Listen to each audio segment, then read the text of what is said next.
Manchester United hoisted this trophy 20 times, and today some of its adoring fans on the other side of the world got to see the precious silverware in all its glory.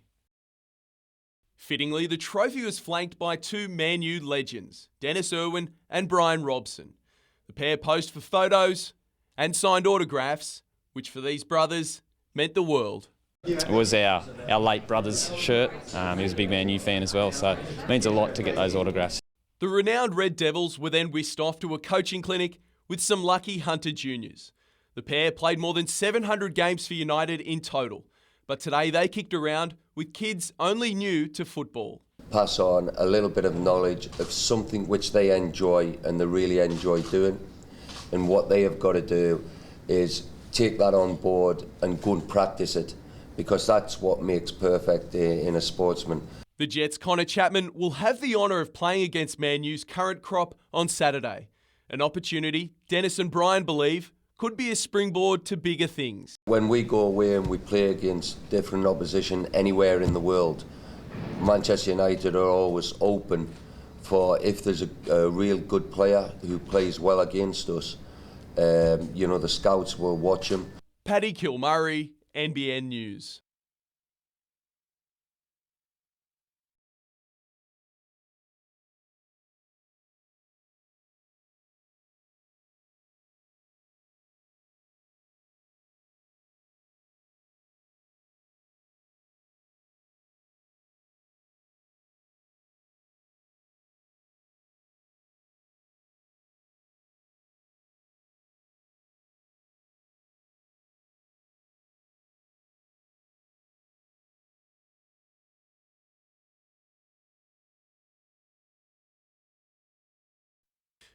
The Coffs Harbour Pro Junior and the Australasian Crown on the line. I sort of took that heat more serious than I'd probably take most finals, I guess. Jake Sylvester facing off with the number 2 seed, Mitch Parkinson.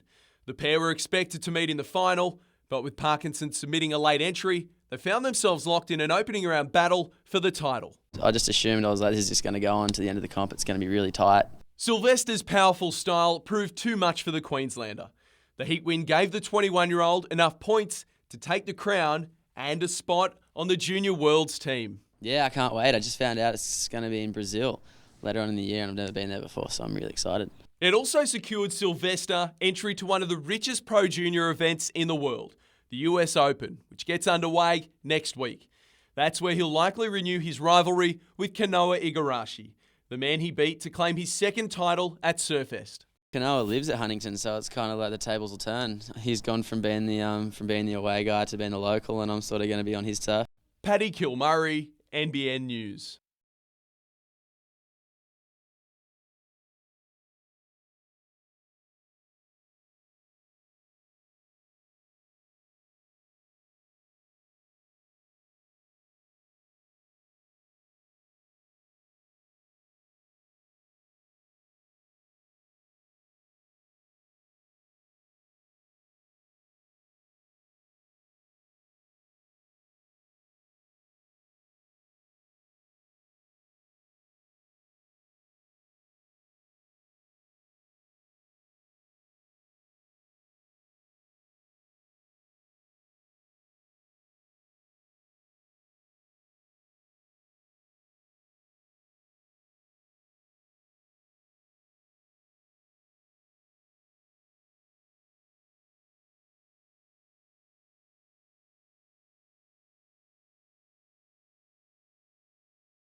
This morning, investigators swooped on a Port Stephens property, making the first of 2 arrests for Strikeforce Dunrobin. Detectives executed a number of search warrants, one in the Malabula area and one in the Karua area. A 21-year-old man and a 41-year-old man were taken into custody over robberies on supermarkets in the past 10 months in Madawi and Tanilba Bay.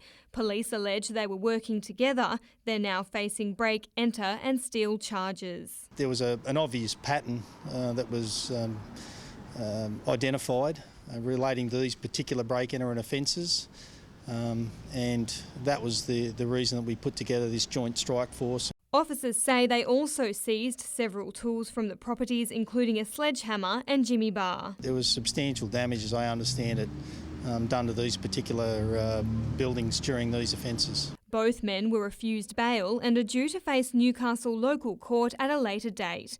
Diana Bushby, NBN News.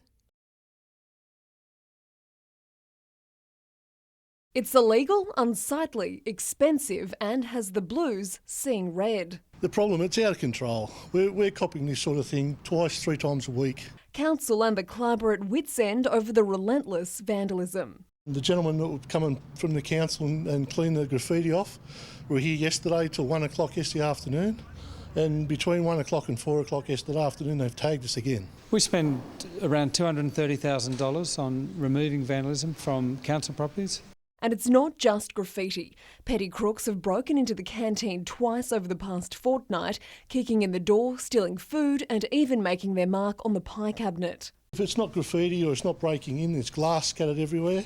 We've got to do what we call the emu walk before a game to check the glass on the field. The facility was a gift from GPT when the company redeveloped Charlestown Square. We met with police about 3 or 4 months ago regarding this issue, but following this further attack and increased ongoing attacks, we will meet with them again and other stakeholders such as GPT. Certainly anybody sees anything, please go to the police or in the hotline. We need to catch these people to put a stop to it. Kath Landers, NBN News.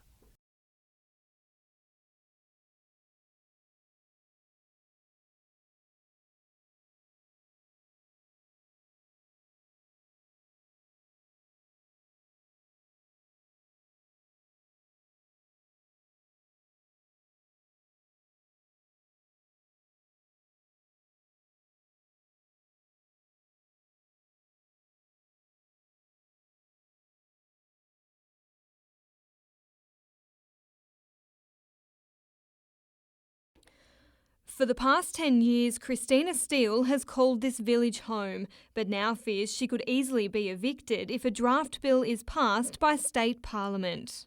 That would be absolutely the most terrifying thing that could happen, because the majority of residents here are elderly residents. The Port Stephens Park Residents Association is concerned the draft Residential Land Lease Communities Bill would take away the rights of those living in such parks. This village is home to more than 200 people who own their own houses but rent the land, an affordable option for those living on a pension. But the association says the new laws could strip homeowners of their protections. Under the draft bill, there is now a provision for the owner to be able to actually evict someone, to evict a resident with no good cause. In fact, no cause at all. And make it harder for residents across the state to dispute rent rises. It's really frightening, because if this draft bill is passed through Parliament unchallenged, there will be just so much damage done to some of the most vulnerable members of community. But New South Wales Fair Trading Commissioner Rod Stowe says there has been a lot of misunderstanding and misinformation about the changes. He denies the bill would make it easier to evict residents, saying they will have the same protections that currently exist. Diana Bushby, NBN News.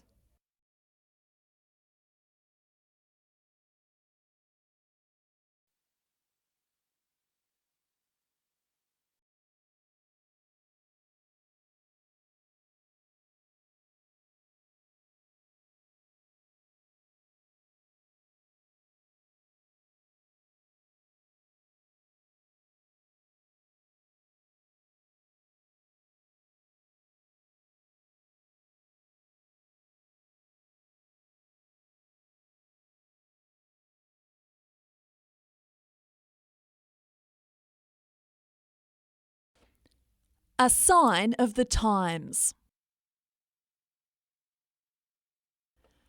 Today's cattle sale at Scone proof there's a reluctance to sell and buy in the industry. That's been caused by the problems they've had with the live export plus the drought in Queensland, and that's meant that the meatworks have been oversupplied with cattle, particularly cows.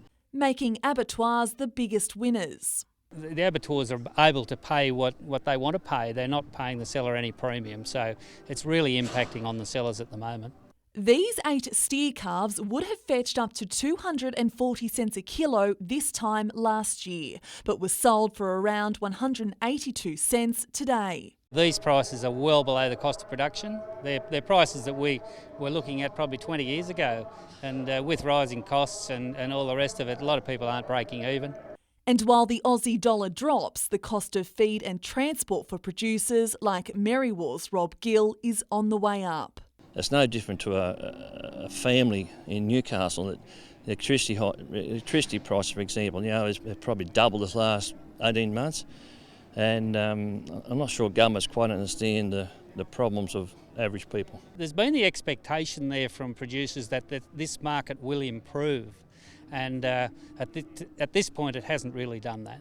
Christy Reading, NBN News.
Ella Hugo's rise through archery's ranks remains right on target.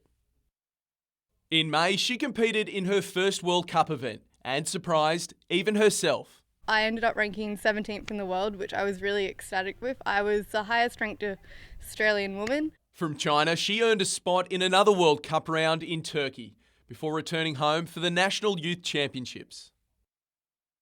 There she broke a national record and qualified for Australia's Junior Worlds team. I wasn't really expecting it. I was just going into the event to try my hardest, give it my best shot and do all I can. The Nationals saw plenty of success for Cessnock Archery Club. Training partners Laura Salter and Josh Hopkins returned home with a swag of medals. It's interesting, we train together and it's really fun. It's good competition. They keep you on your toes, mate, push you along. Yeah. Having made a mark on the international stage, Hugo now wants to add other strings to her bow. I'm not entirely sure if archery is going to be in the Commonwealth Games this year, but if it is, I'll definitely give it a shot. Paddy Kilmurray, NBN News.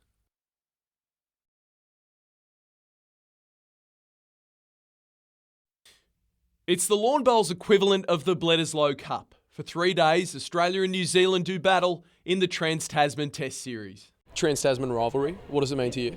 Yeah, look, it always means a lot, doesn't it? Our friends over the ditch have always got, some brilliant bowls that they play against us, and it's a friendly rivalry. It's everything. It's the highlight of the bowls season for us. And at the beginning of the second day, it was locked at a win apiece. The only 2 undefeated bowlers from the previous day, Australia's own world champion Brett Wilkie and New Zealand's Mark Watt, found themselves in a battle for supremacy. And the tide quickly turned Australia's way, with Wilkie winning in straight sets. It was a similar story for Steve Glasson, Karen Murphy and Steve Halmai, who all won convincingly. World Junior Champion Ben Twist was the only Aussie to run into trouble, going down to Murray Glassy in a tiebreak. The tournament continues tomorrow, with the 3 highest-ranked bowlers from each country squaring off. Paddy Kilmurray, NBN News.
The Hunters Westpac Rescue Helicopter Service saves countless lives each year. Now it's been given a helping hand. From January, 6 retrieval doctors will join 6 new paramedics, operating from the Newcastle base, thanks to $4.8 million from the state government. This is a great day for the people of the Hunter. We won't have the situation now where Sydney helicopters are called up because they've got a doctor on board and our Westpac rescuers return. You know, the community will get exactly what they've desired for a long time, which is pretty much instantaneous aeromedical retrieval with a doctor and a paramedic on board. The base will operate 24 hours a day, 7 days a week, and will also be home to an emergency retrieval ambulance. Additional training for staff is also part of the deal. That extra training means a greater level of care. We have a world-class system at the moment and it's only going to get better. The need for a dedicated doctor and paramedic crew was first acknowledged in 2004. Then in January, the fight ramped up when a review commissioned by the state government found that such a crew should be permanently in place at the Broadmeadow base. We've always knew that it was going to happen. It was just, when, but now it's here, so we can really get on with planning for the future. Emma Murphy, NBN News.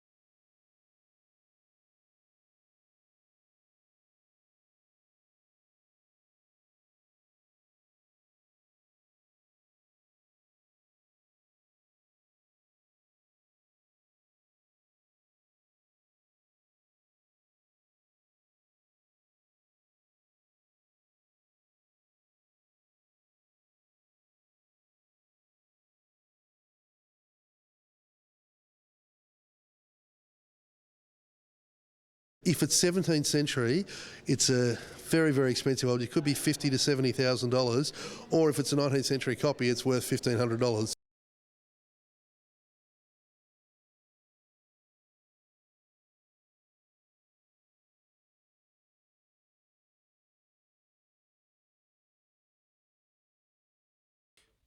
He might be back in training, but Kurt Gidley won't rush back onto the playing field. I've seen the specialist in Sydney last Thursday, and look, he said it could be anywhere from 4 to 6 weeks still. Today, he watched League's next generation go through their paces in the Knights knockout. Tonight, he'll be in Sydney supporting his former Origin teammates. I'm still, very confident in the team they've got at the moment. They've got some great players, some experienced players. Luke Lewis and Greg Bird are a big part of the team. Robbie Farah. James McManus has the unenviable task of trying to stop fellow Knight Darius Boyd. I'm 100% confident in Jimmy. He's the ultimate professional, Jimmy. He's so reliable for us at the Newcastle Knights, and he'll do a job tonight. Meanwhile, Alex McKinnon is also on the comeback trail. The 21-year-old's recovery from a broken ankle is ahead of schedule. He's slated to return in round 23. A lot of things that can change when you start running. Might feel better, might feel worse. So it's next week will be a big turning point for me. Paddy Kilmurray, NBN News.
We're still waiting for Kevin Rudd to announce a federal election date, but the pre-selection race is underway in Charlton after Greg Combet signalled his departure last month.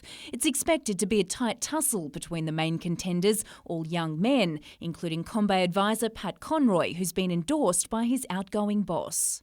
I'm passionate about the local area. I think I've got a good knowledge of the local issues and deep experience of how Canberra works, which makes me a good candidate. Joshua Brown has a similar background, having advised former Charlton MP Kelly Hoare and then State MP Jodie McKay.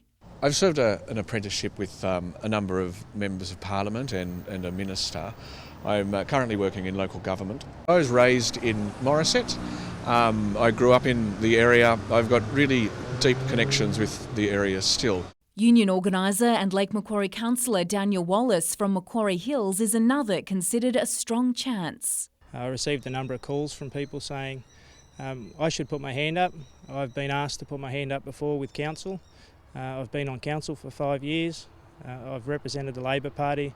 Community campaigner Chris Osborne has also thrown his hat into the ring for the pre-selection ballot to be held on Saturday week. State MP Sonia Hornery has decided not to run. Jane Goldsmith, NBN News.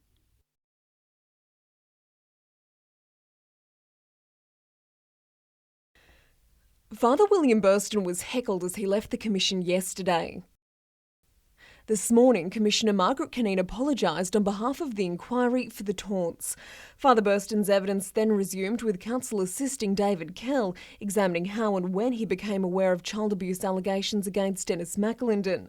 Reference was made to documents previously tendered to the Commission of correspondence between clergy members relating to the pedophile priest. Father Burston, who was the Vicar General at the Maitland-Newcastle Catholic Diocese for a significant period of time during the 90s, was shown the documents, but on numerous occasions said he could not recall the specifics surrounding them.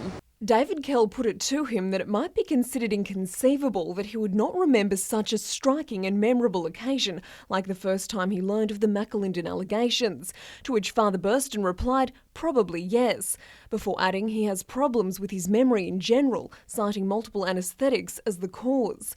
Under further questioning, Father Burston said he had no memory of looking at specific documents relating to McAlinden in the diocese office, nor did he recall an assertion that Bishop Malone had a conversation with him about victims considering a push for criminal charges, saying lots of things may have occurred, but I do not recall. Father Burston also added that he could not remember when he first heard about claims surrounding pedophile priest Father James Fletcher, but later acknowledged it was most likely following a 60 Minutes story in June 2002. Counsel assisting asked the father if he was seeing a doctor about his memory problems, to which the priest replied no. Kath Landers, NBN News.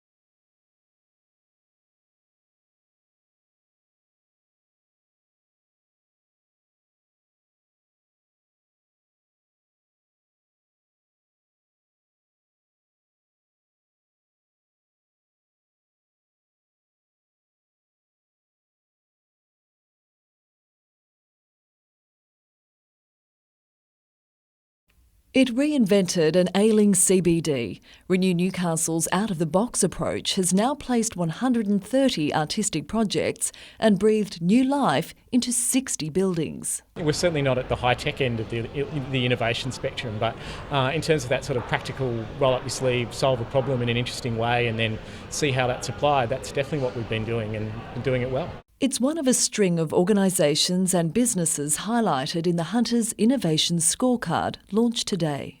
We showcase the creative industries through to manufacturing and health, so it is a diverse economy.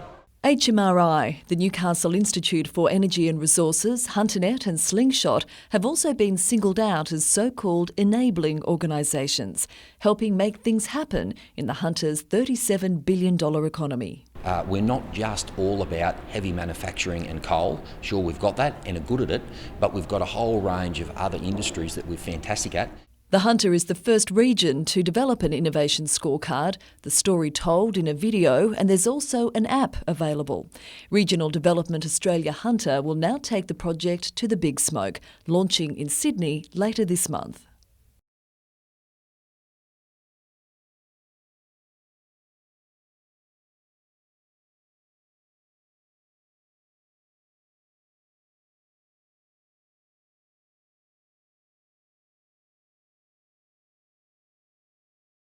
that if you make your event accessible, inclusive, that makes great business sense.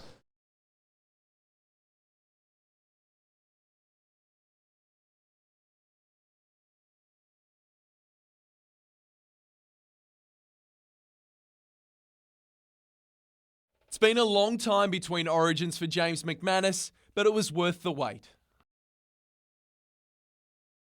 He now wants to be considered for next year's series. Yeah, I showed tonight that I'm certainly up to doing the job on their left edge. It's probably the toughest gig in rugby league, and I thought me and J-Moz did a great job at that tonight. To the real NRL, and Curry faces a South Newcastle side keen to consolidate a top 4 position after a sluggish win over the Butcher Boys. They're above us on the table anyway, so there's plenty of incentive there for us to come out for a good performance. Mark Kirala has ignited the Bulldogs' backline in recent weeks. His introduction has allowed George Nadera to play his preferred role at hooker. It's settled our side down in terms of people playing the correct positions and it's just helped the side out. We've got Nathan Ross in that time back as well, and he's made a big difference to us, to our team as well, I think. While his coaching future is unclear, Nadera will remain a Bulldog regardless next year. I won't leave Curry. I'm happy they treat me well and they're a good club to be a part of. In other games, Lakes face the Scorpions, the Butcher Boys host Wests, while the Sharks take on Cessnock. Paddy Kilmurray, NBN News.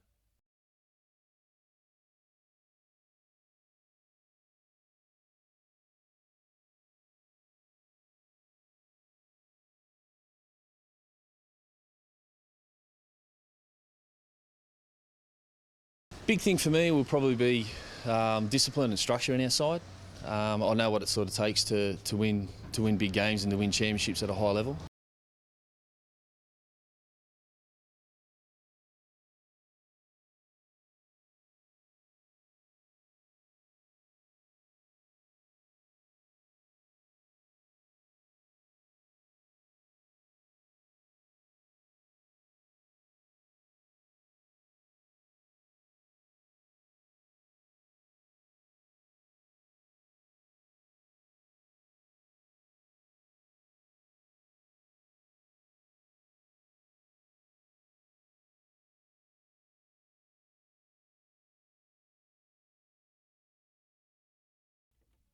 While it happened in the blink of an eye,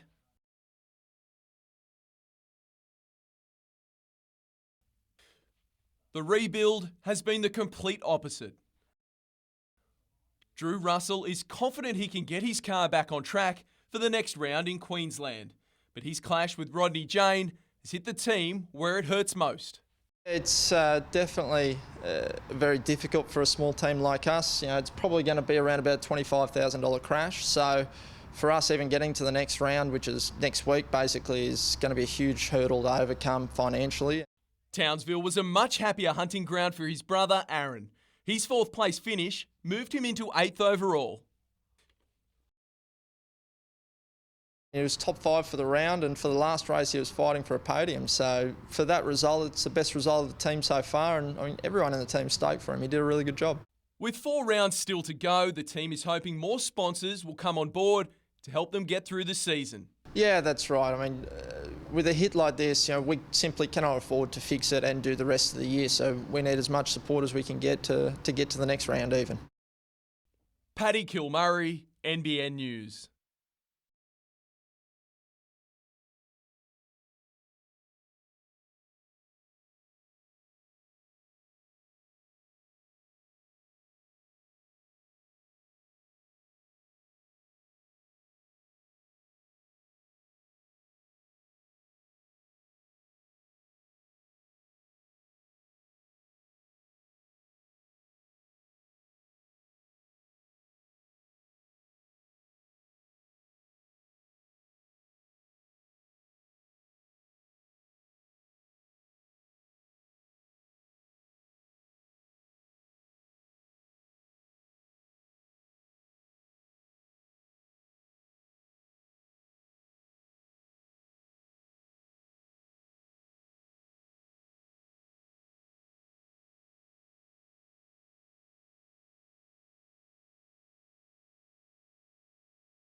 Monsignor Alan Hart faced the Commission of Inquiry for the first time today. Working as Vicar General under former Bishop Leo Clark, he was asked, did you have any conversation with the Bishop regarding Dennis McAlinden sexually abusing children? He replied no, adding Bishop Leo was very private.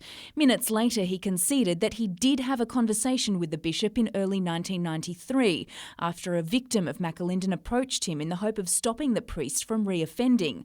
McAlinden had sexually abused her when she was a little girl. She asked me to tell the Bishop.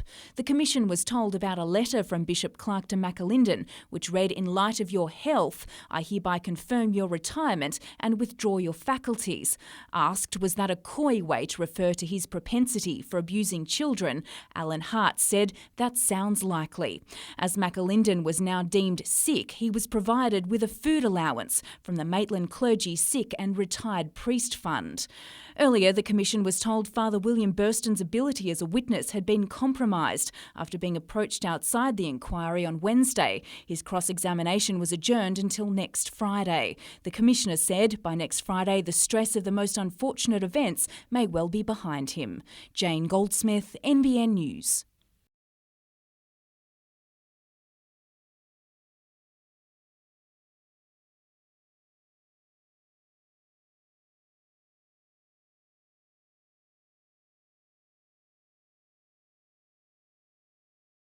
This could have easily been avoided if the company were to stand up and take some notice of the serious safety concerns that we'd flagged with them some 6 to 8 weeks ago.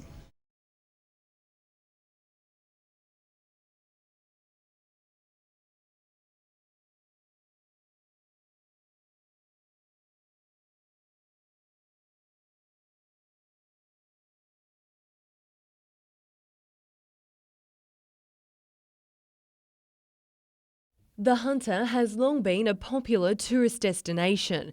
Now the way of spruiking the region's worth is set to change. Tourism Hunter will be replaced by Visitor Economy Hunter, which will also operate as a division of Hunter councils. A move chair of the former organisation, Will Creedon, says will pay dividends. We will work much closer with local government, much closer with industry. We will have a direct line in getting to and understanding what drives our visitation. Tourism is worth approximately $1.6 billion to the Hunter's economy and employs around 25,000 people. Those behind this initiative hope to drive such figures even higher by focusing on those who visit the area regularly. Today we see 7.6 million visitors to our region. Tomorrow we're working for 15 million. This will do it for us. The new body will bring together stakeholders who can improve the region's transport, infrastructure and cultural development. This gets to the bones. It becomes a three-dimensional division from marketing, and we will leave the marketing to the marketers. Emma Murphy, NBN News.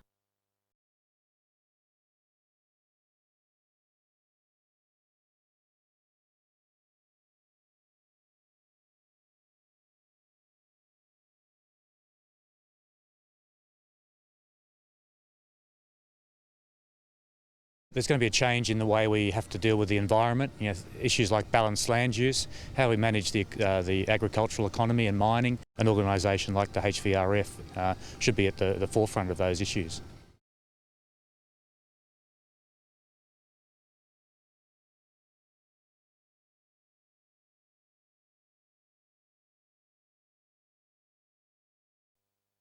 They're united by a passion not only for all things knitting, but the desire to help others.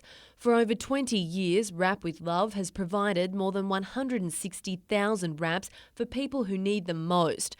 Today, volunteers had the chance to knit side by side in what is a test of endurance, making hundreds of squares that will eventually be joined to look like this. Proof a little effort goes a long way. It's just a nice time to meet up with other volunteers of, that are equally kind of heart and willing to help. I just love the art and the craft involved and trying to help somebody along the way. And it's just a lovely group of ladies to be involved with. The blankets will be distributed by aid agencies within Australia and worldwide, but it's not all about fighting the cold. Some of them just can warm their hearts as well, having something given to them and not knowing who it's come from. So it's rather special, I think. I was in Vietnam not long ago in Cambodia and saw how really poor they are, and I thought, what a fantastic thing to do. And next year there could be even more people reaching for the knitting needles, with the initiative now filtering into local schools. It's a worthwhile thing for them to do too, you know. It gives them a little talent, and also knowing that they're helping someone. I think that's a good foundation for them. Emma Murphy, NBN News.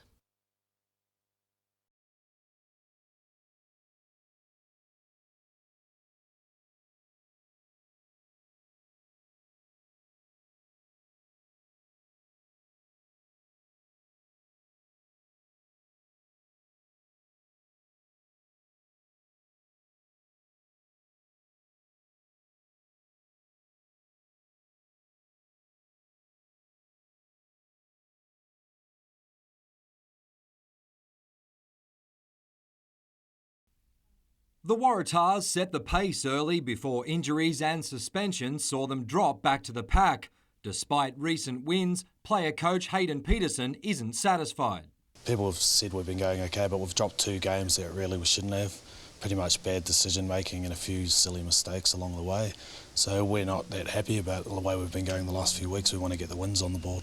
The former Super Rugby winger will make his long-awaited return from a broken hand tomorrow. He's expected to play off the bench. Hayden's a very good player. He's their coach and their captain and their leader. So if he's playing tomorrow, that'll really boost their time on the field. The Tars will still be without the services of halfback or Vasa Faleali'i, named in the New South Wales Barbarian squad to tour Argentina.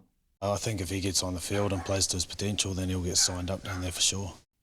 Merriweather will be missing key players Dan Kevill and Mark Wade, but the coach is confident. This weekend's a must-win for us. If not, we're going to fall away from the leaders and, we need to get into that top 3. To the NBN State League, and Western has moved into the top 4 after beating Hamilton last night. Jason Cowburn had a great early chance for the Bears. Mason Campbell looked certain to score for Hamilton, only to be denied by Jake Milstead. The decisive moment came early in the first half when Dave Hodgson's misdirected pass was pounced on by Jamie Subat.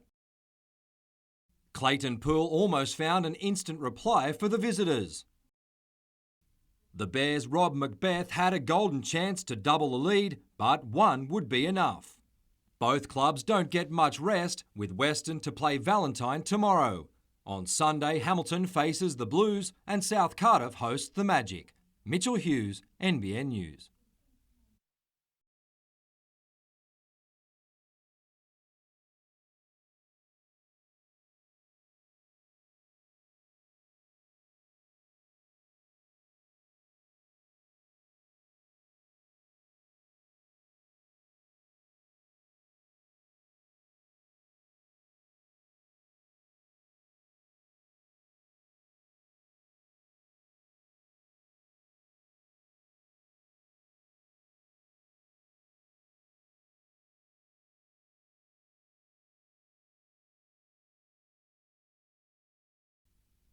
Being fully fit doesn't guarantee success in sport, but it certainly helps, especially in bull riding.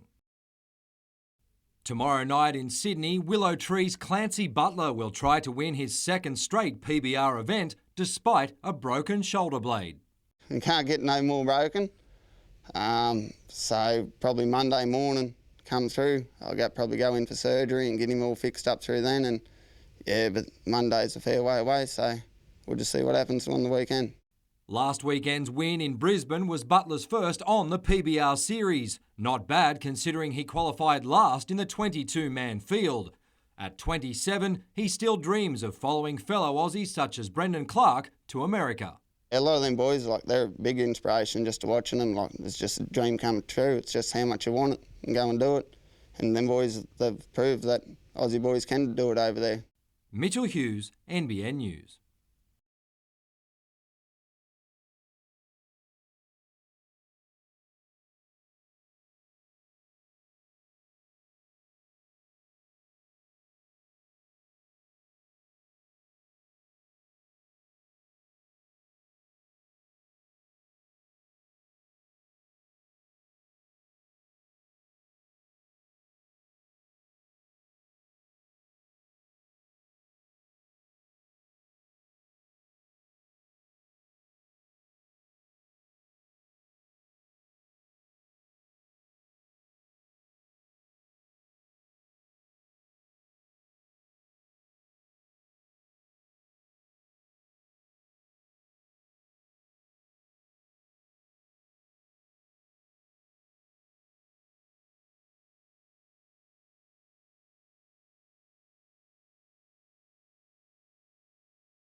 It's all about getting more bang for your buck in bulk. Taking over entire streets, Lake Macquarie Council's Super Street Sale service is helping take the humble garage sale to new extremes. We've tried to provide some support so that communities can really get together and have a bit of fun and get rid of share around their unused items. Council is offering sale kits and support to residents keen to offload some of their odds and ends. They've given us little signs and advertising and on their web, so and in the paper, which is good. Yeah, there's no negatives. At least 3 households need to be on board, and today this street at Catherine Hill Bay was the first to test out the new service. We've got things that we'd like to get rid of. It's about sort of decluttering a place. What's one's trash is another's treasure. And there's plenty of incentive for council as well. It's ailing Tip in need of the reprieve. Our only landfill at Awabba only has less than 3 years of capacity remaining, so we're very keen to maximise resource recovery. Christy Reading, NBN News.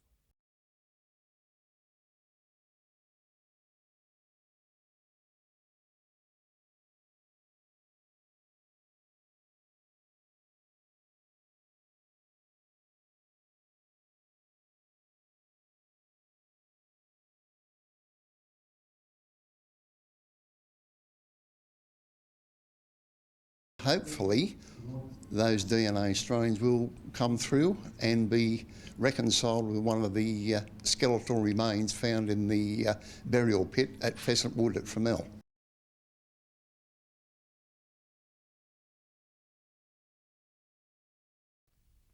Sitting equal second before kick-off, it was the visiting Eagles who flew out of the blocks. A tap-in to Zach Hill put them in front.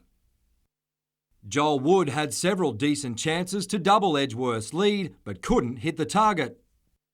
With a little help from a deflection off the Jaffers' Matthew Wilkes, Alex Palozzi made it 2-0. But the home side was just getting warmed up. A John Majerowski header made it 2-1. Shortly before the break, Riley McNaughton earned Lambton a penalty. Majerowski's effort was saved by Ben Smith, but Aaron Pritchard had stepped in too quickly. Job Wheelhouse made no mistake with the second attempt. Lambton hit the front 3-2 after the break, Michael Sessions with a cracker. Once again, Edgeworth hit back, Pritchard with a priceless header to square the ledger. Both sides had their chances to win it, but it was the combination of Wheelhouse and Majerowski that secured the points for Lambton.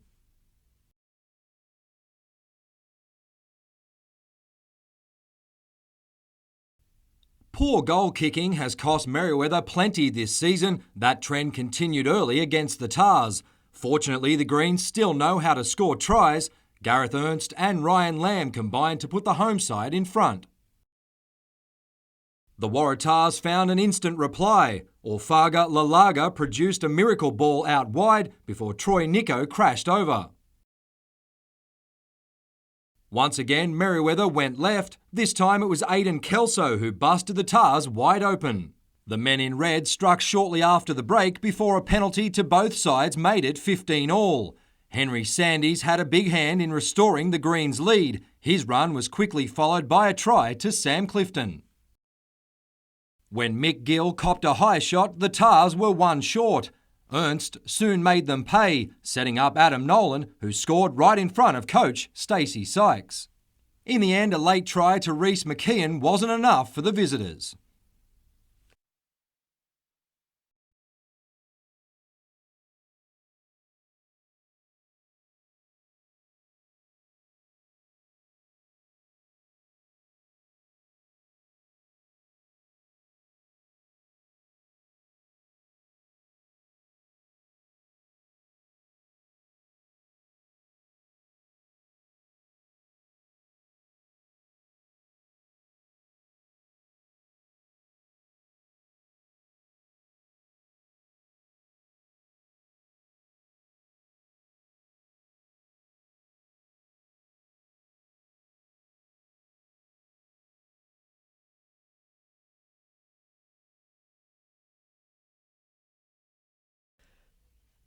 Toby Stevens took great pride in showing the Community Services Minister through his temporary new digs at Allambie Youth Services today.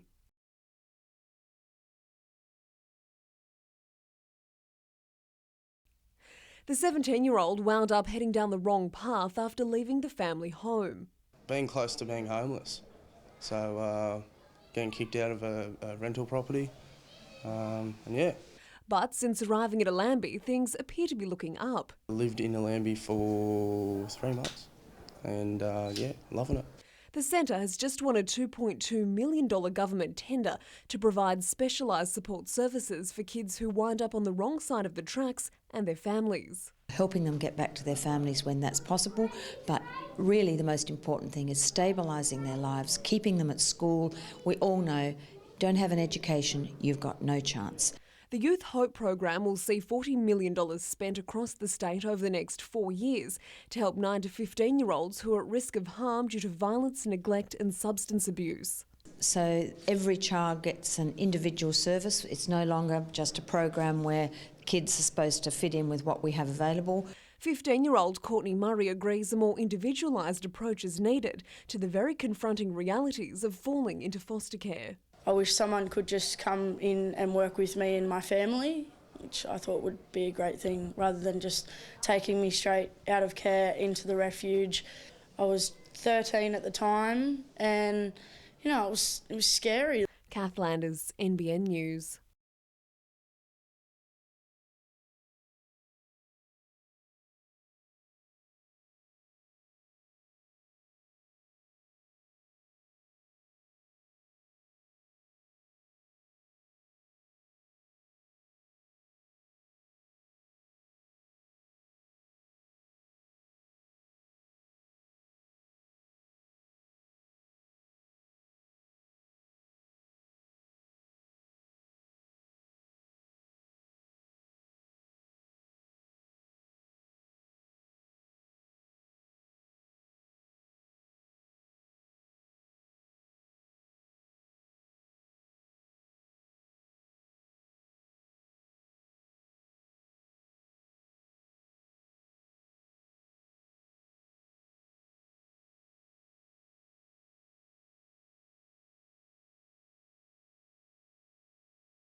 Needing a win to stay in the race for the finals, Central made the perfect start as Clary Moran set up Randall Briggs. The Rosellas hit back as Brad Murray teed up Simon Williams, when Matt Herman scored from the next set and Steve Gordon picked up a converted try. Wests threatened a cricket score, but the Butcher boys found some fight. Bryce Madden grabbed an intercept on his own 10 before racing away to get the home side within 6. Approaching the break, prop Rod Behan produced a great pass to put Briggs in for his second. On the stroke of half-time, Richie Roberts put Central back in front. But the celebrations were short-lived. The second half saw the defending champions put on a show. A try to Justin Smith was quickly followed by a 4-pointer to Jade Porter as the Rosellas regained the lead. Tries to Jermaine Ale and reigning Player of the Year Joel Penny put the finishing touches on a solid comeback.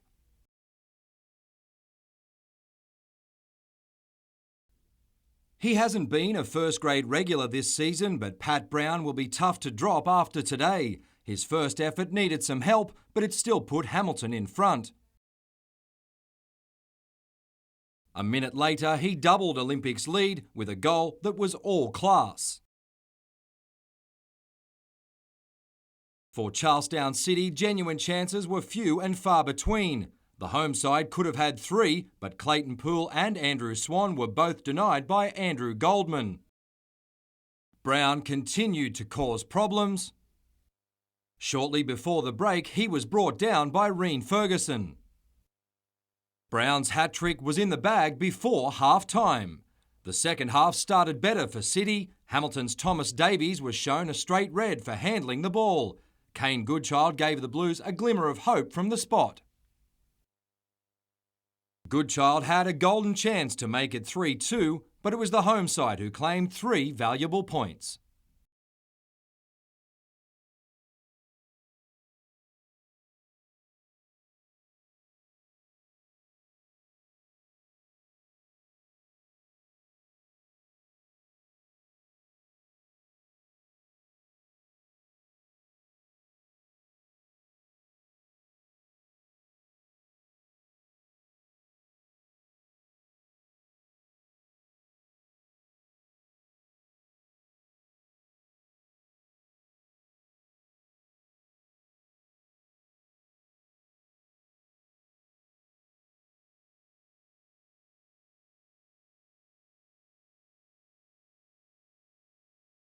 Built in 1882, Fort Scratchley has a rich military history, but ensuring its future is the aim of tonight's workshop. Newcastle Council is reviewing its plan of management created 5 years ago when the site was handed over by the federal government.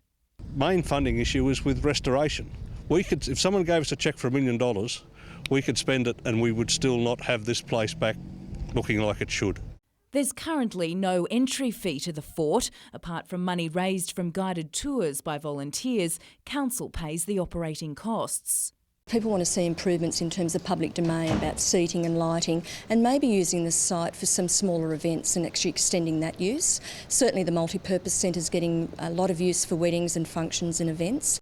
Adding to the fort's attractions, it's hoped from next month this replica 1860 field gun will fire at 1 p.m. on Saturdays and Sundays, coinciding with the Customs House time ball. Long term, it could fire every day, a first for an Australian city. Our next stage now, with some support from Newcastle Ports Corp, is to reintroduce the 1 o'clock gun, so that's when the time ball goes up at 1 o'clock every day. The time ball drops, the gun fires, and that tells the old ships to reset their onboard chronometers. Jane Goldsmith, NBN News.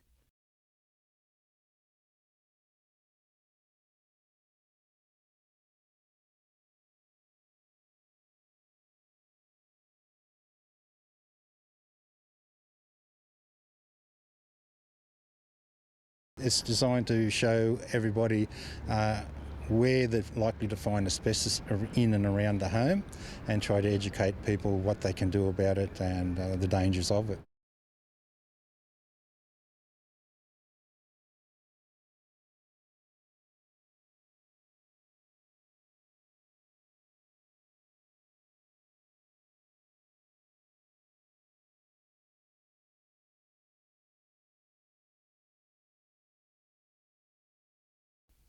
Playing with his sister Violet, Bailey Turner looks like any other 11-year-old boy, but the Year 5 student suffers juvenile arthritis.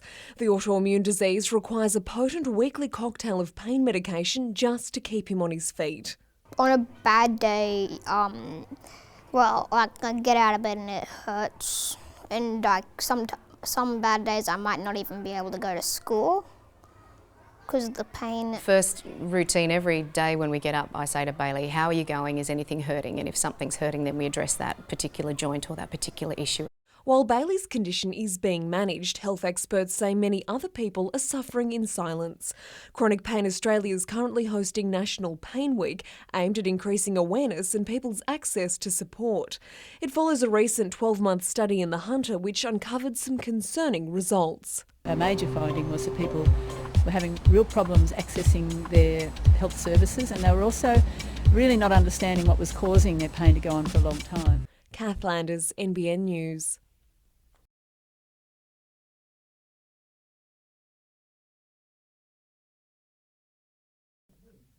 When you're competing in the Miss Universe Australia contest, the competition is guaranteed to be tough. So when Tegan Martin came a close second in 2011, she wasn't too disappointed. When it was Sherry Lee and I left standing on stage, it was just the most surreal feeling, and to place second was more than I expected, and I was just so happy with that.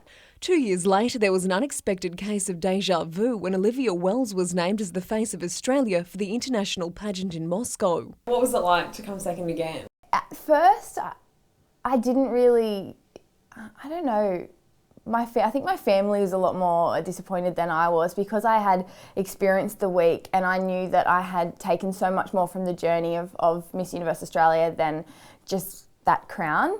It's the first time in the pageant's history that someone's been runner-up twice, but it hasn't dampened Tegan's spirit. The 20-year-old's career took off in 2010 when the young hairdresser won Newcastle's Frock On competition. Since then, there's been a series of commercials, magazine covers and catwalks, and Mum couldn't be prouder. She's very grounded. She's a very hard worker. She puts 110% in all the time, and I'm very proud of her. Are you going to go for a third time? I don't think so. I mean, I can't tell you yet, because I didn't know I would enter again this year. So I've got 6 more years, almost 7 more years that I can enter. So we'll have to wait and see what's ahead. Kath Landers, NBN News.